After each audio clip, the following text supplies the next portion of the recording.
Shalom, salam sejahtera. Renungan malam seiman ditulis oleh Dr. Ketken Dewi Jaya Kuntaraf dan Pendeta Dr. Jonathan Kuntaraf. Judulnya adalah Pembaharuan Kata Hati. Karena itu marilah kita menghadap Allah dengan hati yang tulus ikhlas dan keyakinan iman yang teguh. Oleh karena hati kita telah dibersihkan dari hati nurani yang jahat dan tubuh kita telah dibasuh dengan air yang murni. Ibrani 10 ayat 22. Salah satu pembaharuan yang dibutuhkan adalah pembaharuan kata hati kepada hati dan pikiran kita.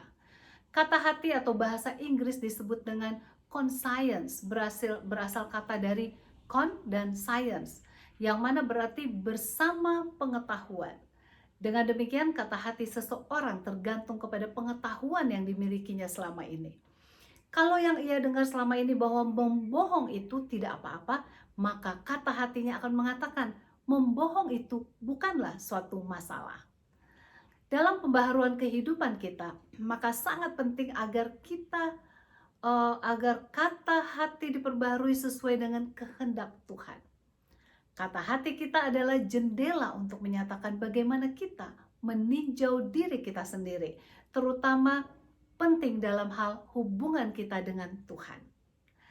Salah satu dampak dosa yang terbesar adalah rusaknya pandangan kita terhadap diri kita sendiri. Rencana setan dengan dosa ialah untuk selalu memisahkan hubungan kita dengan Tuhan. Sebab itu Yesus datang ke dunia ini untuk menghancurkan kuasa setan di dalam kehidupan kita, sehingga hubungan kita dengan Bapa di surga dapat diperbaiki. Nah, walaupun kuasa dosa telah dipatahkan dan pengaruh setan telah dihancurkan, namun kita masih sering hidup dengan kata hati yang salah.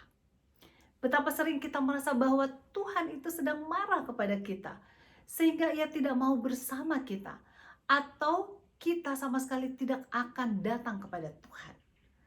Kata hati kita sering memberikan pengaruh kepada kita, baik secara negatif maupun positif. Apakah itu dengan jalan membawa kita ke tata hadirat Tuhan atau berpaling dari hadiratnya? Adalah kerinduan Allah Bapa di surga agar kita tetap memandang kepada Yesus, sehingga kata hati kita dapat dibersihkan dan dosa serta kebohongan tidak akan menguasai kita lagi. Akibatnya kita dapat berjalan sesuai dengan kehendaknya. Dengan demikian kita dapat melihat betapa penting bagi umat Kristen untuk selalu mengambil waktu dengan firman Tuhan. Ayat-ayat Alkitab bukan hanya dibaca, tetapi direnungkan, diresapi, sehingga firman Allah dapat berbicara melalui kata hati kita masing-masing.